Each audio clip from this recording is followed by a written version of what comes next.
Hi, everybody. Welcome to the Topline. I'm Marti Bledsoe Post, the founder of Apparently, and every week I take some time to talk to a working parent who's just like you and me with a long to-do list and lots of things on their plate, but not a lot of time. So we spend about 15 to 20 minutes chatting each week, and this week my guest is Errin Saleh. Errin, welcome to the show. Thank you for having me, Marti. I am thrilled to have you here. So I'll ask you to start out and kind of give us a picture of your family and work life right now.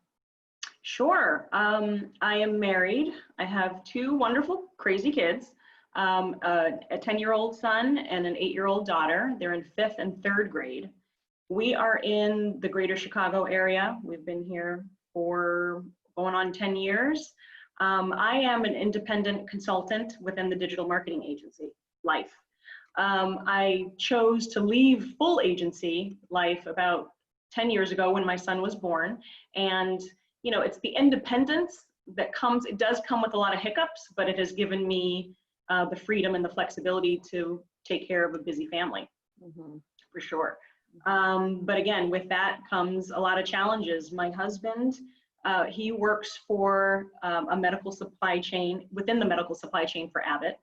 And for the last 5 months, we got really used to him being home. So when the onset of COVID happened, he was able to work remotely a couple days a week. He was grounded from business travel, and we really enjoyed it. He's a hands-on dad, and he really helped. You know, I really just appreciated the time that we had and the extra help, especially now that fall e-learning is back on. But a couple of weeks ago, that all changed, and he had to travel. He's traveling now for a lengthy amount of time, and it's unraveling as we speak. Yeah. So he is one of few on a team that is building a manufacturing site in New York. Wow. To increase productivity on COVID testing. So COVID, it's critical, time sensitive, and that's why he can't come home for at least a month, but it looks like it's going to be longer until the site is up and running. And it's hard, you know, trying to be super supportive and managing the household, but we both have had to sacrifice quite a bit. So you're a single mom in it now. I really am. Yeah, I really am. And you know, I mean, we were used to him traveling. So pre-COVID, he would travel, but no more than 10 days at a time. So that was easy breezy. We got used to that. But as you know, e-learning, it's around the clock. And you know, my kids are both in a private parochial school, and the curriculum is super robust, which is, I mean, in theory, it's great. But when you're kind of a one-woman shop these days, their schooling is from 8 to 4 during the day. You know, something has to give. And so luckily, I mean, I am thankful that I do have the flexibility not to have a full-time job. I mean, you know, my job wasn't, or our finances weren't dependent upon my job. So it gives me the flexibility to be here, but man, am I burnt out. And, you know, some things have to be put on hold. And one of those things has been my passion work. You know, I've had to that's had to take a back seat for now. Do you miss it? I do. And it's just one of those things that has helped to keep me full and satisfied and motivated. You know, I mean, as all moms, no matter what level of your career you're in, you love your family, you love your kids, but you need to keep that part of yourself separate from family life. And I feel like there's just a lot of blending right now. And quite honestly, there's really not much of a career right now. It's put on hold. So overall, how have your kids impacted your career path? Well, I mean, I have to say, I mean, they were the reason why I decided to go independent. And that was 10 years ago when my son was born. And luckily, you know, we were able to do it and even make that choice. And I know a lot of families, especially now, are just struggling. And, you know, again, my husband was really supportive of it. But with that, it's just, you know, it's almost like the grass is always greener. But then I have so many friends in so many different places within their life that are just having a hard time.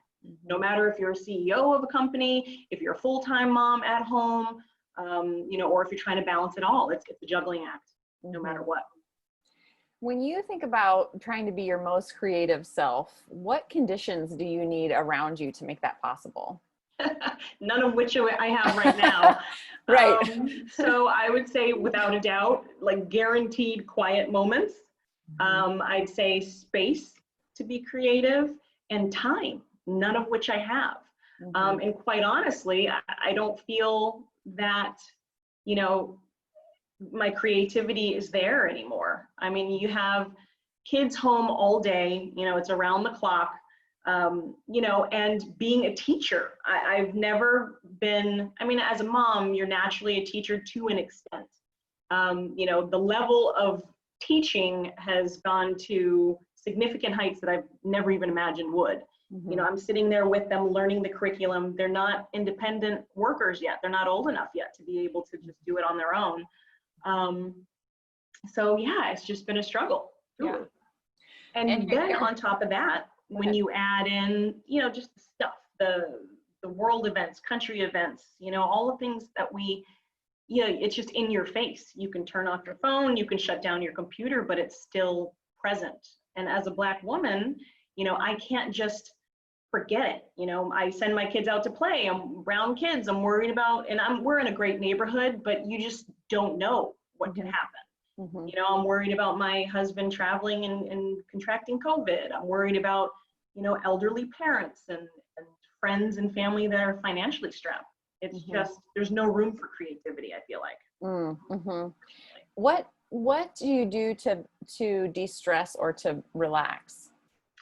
One of the things that I find so important is to diversify the things that bring you balance and joy. So for example, my job, the passion work that I was doing is on hold, but it has opened me up to, you know, health and fitness, which I've also been really passionate in. So it's kind of allowed me to immerse myself in that with the little bit of free time that I've forced myself to have. The other thing is, you know, church ministry. I've started to volunteer, and it's all virtual, which helps. But I've been able to volunteer in the women's ministry within my church. So that still allows me to have some social time, to be of service, to be helpful, and really just trying to embrace the time with your kids. As hard as that can be, because you're with them around the clock, but I try to remember that this time, you know, the season we're in, it's just a blip in the screen. Like, it's not going to last, it's not forever. And these kids are growing like light speed, you know? Yeah, they sure are. What's one thing you would tell other working parents as a tip? It kind of goes back to that, especially for moms, no matter, again, what level in your career you're at, it's just a constant balancing act. And you have to fight for that space for just yourself, and it's worth the fight. The other thing is, like I mentioned, I had to learn how to diversify the things that bring me joy. So if you have one thing that you absolutely love, find 3 things that you love. And if you don't know what it is, you have to search for it. Because at the end of the day, you can't be your best self, and you can't bring value to your family life or work life without it. You know, you got to find that inner peace. Have you let go of something since all this started that you just don't care about anymore or don't worry about anymore? It's a battle, but again, with my work, I'm like, man, I'm not productive. Or, you know, I'm always I'm very hard on myself, and I've just had to let that go. And I've had to realize that, you know, it's my kids, they are who need me the most. That's what needs my focal point, or my focus and my attention right now. That's the most important thing. But and some days are better than others. You know, some days I feel like Superwoman and it's successful, and in other days I'm like, man, why can't I just write copy? You know, I just want to write copy for a client. Right. You know? So it just depends on the day. Yeah. But the motivation is there. I mean, if you can find your motivation, obviously my kids are my motivation. Being supportive of my husband right now is motivation. He's exhausted, but his motivation is helping people. You know, he's in a situation where he can help millions of people right now. So yeah, you just have to look for it. It's sometimes hard to find that motivation though. Yeah. What about family traditions or things you guys have started doing during this time that you want to keep doing? Yeah, the summer was pretty cool because, you know, we've been here for almost 10 years in Illinois, and we had never gone to a beach here. Oh, You know, our wow. idea, we would travel, you know, we would go on vacations away. And obviously there was a long period of time, even now, I don't trust traveling unless you have to, Mhm. but we would just beach hop. Every weekend we would find a new beach, which was a lot of fun. The other thing, family bike rides. We would just not only around the neighborhood, but we would find long bike trails and just do that as a family. So that was a lot of fun. Those are very cool. Yeah, just a Um, good way to stay healthy too. well, yeah, absolutely. Because I feel like the kids they're bouncing off the walls sometimes. And You gotta find your normally, energy. yeah, Yeah, exactly. Get that outside. I know, it's true. And they don't want to go outside. I Lately, they have know. not wanted to go outside. And I feel like with screen time has increased exponentially because of e-learning. Yeah. And it's almost like on break time, they want to be on screen. And Mhm. I'm like, no, you got to get outside. You got to build a puzzle. I don't care. Just Yeah. no screen. Yeah. Yeah. Um, how much of your e-learning time that you spend with them do you think you spend teaching versus troubleshooting? It's a good question. I think it's 50-50, quite Okay. honestly, because I'm finding it's new for the teachers too. Mhm. And at my kids' school, they actually do have, it's like 60% of, there are kids that are in person. Mhm. So the teachers are handling in-person kids so they allowed the parents to make decisions on whether you send your kids back or you wait it out the next trimester, you have an option to send them back. So Mhm. we decided to do e-learning for the first trimester, see how it goes, and then decide. So we have teachers that are doing both and their time is split. Yeah. So there is a lot of technology issues. There's a lot of just troubleshooting with that alone. Let them, never mind, like once you're ready to get into the curriculum, then you have to spend a couple hours understanding it yourself Yeah. before you can share it with the kids. So Yeah. I would say 50-50 for sure. Okay. That's good. I mean, in a way that's good to hear because I think that's a fairly common Yeah, response is that this is not just delivery of curriculum. This is also the app working, the device working, the internet exactly. working, the link working and all of that. All of that, and making sure that there's just a lot of hiccups along the way always. I mean, Yeah. technology is your best friend and your worst enemy Yeah. all at once. Yeah. Yeah. So what have you done just for yourself lately to maintain some sanity? I would say it's health and fitness.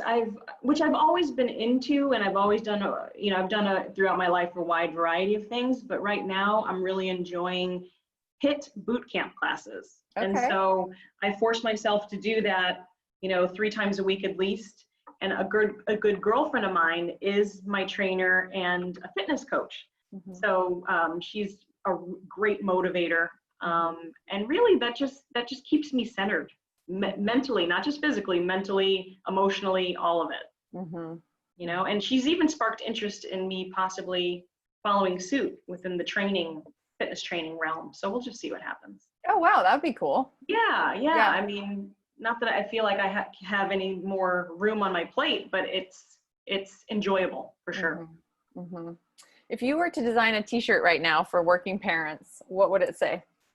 I actually, I can't claim it as my own, but I saw something recently that said, um, you need a village to raise a child, and you need a vineyard to homeschool one. That was pretty awesome. Oh. Oh, that is awesome. It's fantastic. And it's just, all I want to do is just drink wine at the end of the day and just sit on my couch, Yeah. It's tiring, but I can't claim it as my own, but I saw that. Oh, that's great. Um, is there anything I didn't ask you that you think I should ask my next guest? I just thought it was important to talk about motivation, Mm. because there's so many people in different walks of life. And, there's so many people that have, the options that they have in front of them. Some are more limited than others. And things change on a dime. So I think just figuring out, asking them what their motivation is, I think. And if they can't figure it out, like what would their go-to motivation be? If they could figure it out, what would they say? I think that Mhm. would be helpful. Do you feel like your kids have different ways of getting motivated these days than ever before? I have to say, and I'm not proud of this, I always, like, I put something over them. Like, if we can get, 3 assignments done before noon. We will go out for ice cream after dinner. There's a lot of that happening, which is fine, but I feel like I have to dangle something. Some days are better than others. And of course, one kid's personality is totally the opposite. My daughter just seems to be self-motivated a lot more and enjoys doing good work. So she's excited to get it done. The problem with her is she moves too fast and needs a lot of, monitoring. My son, who is so bright, and when he gets work done, he does very well. He's kind of a procrastinator. He's like my husband. So you kind of have to treat them a little bit differently. Yeah. But I think at the beginning of e-learning, when we kind of spoke with them about the choice to go back in person or to stay home, we actually involved them. We had them read all of the changes that was going to happen at school, the cohorts that they were going to have to be a part of, no more gym outside recess, no more, and they looked at that and they said, let's just stay home, Mom.